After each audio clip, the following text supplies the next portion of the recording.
हरे कृष्ण। राधे राधे। आप सभी का स्वागत है मेरे YouTube चैनल श्री राधा माधव रसामृत में। आज की वीडियो कार्तिक मास महात्म के अध्याय 5 की है।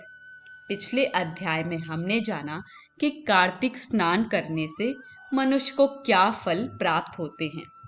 आज की वीडियो शुरू करने से पहले हम सबसे पहले प्रणाम करेंगे गणपति महाराज को। पूजा पाठ न जानते ना ही कोई विधान, रक्षा सबकी कीजिए हे प्रभु दया निधान। बोलो गणपति महाराज की जय। गुरु वंदना करते हैं। प्रेम लटक दुर्लभ महा, पावे गुरु के ध्यान, अजपा सुमिरन कहत हूँ उपजे केवल ज्ञान। बोलो गुरु महाराज की जय। कथा प्रारंभ करते हैं। पृथु बोले, हे मुनि, आपने कार्तिक माघ मास का फल वर्णन किया है। अब इन महीनों के स्नान की विधि और नियम भी कहिए। नारद जी बोले, हे राजन, तुम विष्णु के अंश से उत्पन्न हुए हो और तुमसे कोई बात छिपी नहीं है। तथापि मैं समस्त नियमों का वर्णन करता हूँ। आश्विन मास शुक्ल पक्ष की एकादशी से संयम से रहकर कार्तिक के व्रतों को प्रारंभ करें। जब एक प्रहर रात्रि रहे तब उठे और जल का पात्र लेकर ग्राम से बाहर उत्तम दिशा को जाए। दिन में प्रातः सायं जनेऊ को कान पर चढ़ाकर उत्तर को मुख करके बैठे। सिर को कपड़े से ढक ले, मुख को बंद रखे और श्वास लेना बंद करके मलमूत्र का त्याग करें। यदि रात्रि हो तो दक्षिण की ओर मुख करें। मलमूत्र त्याग करके अपनी गुप्तेंद्रियों को मिट्टी लगाकर धोवें और दुर्गंध दूर करें। पुरुष श्रिष्ण पर 1 बार, गुदा पर 7 बार, बाएं हाथ पर 10 बार, दोनों हाथों पर 7 बार मिट्टी लगाए। इस तरह गृहस्थी करें। ब्रह्मचारी को इससे दूना, वानप्रस्थों को तिगुना और सन्यासी को चौगुना करना उचित है। जो शौच के लिए कहा है उससे आधा रात्रि में करे, इससे भी आधा रोगी करे और इससे भी आधा मार्ग चलने वाला करे। ऐसा नहीं करने से संपूर्ण क्रिया निष्फल हो जाती है।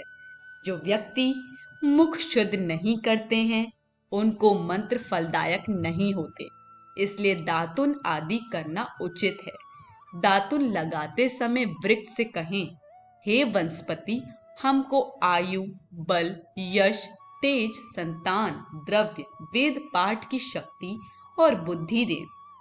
यह कहकर नीम, बबूल, मौलसिरी, गूलर आदि दूध गंध युक्त वृक्ष की 12 अंगुल लंबी दातुन लावें। श्राद्ध तिथि तथा व्रत के दिन ऐसा ना करें। प्रतिपदा, अमावस, नवमी, षष्ठी तिथियों और रविवार तथा चंद्र सूर्य ग्रहण के दिन दातुन ना करें। संभालू, पीपल, बट, अरंट और गंधहीन वृक्षों की दातुन ना करें। नदी या कुआं पर स्नान करके स्वच्छ वस्त्र पहने। तदनंतर विष्णु और शिव के मंदिर में प्रसन्नता और विधि पूर्वक पुष्प, गंध, तांबुल ले जाएं। यहाँ भगवान के पूजन षोडश उपचारों को कर स्तुति करके नमस्कार करें और भजन गावें। देवालय में भजन कीर्तन करने वाले विष्णु स्वरूप होते हैं। जैसे सतयुग आदि में तप, यज्ञ, दान आदि भगवान की प्राप्ति कराते हैं, वैसे ही कलयुग में भक्ति पूर्वक भजन कीर्तन से प्रसन्न होते हैं।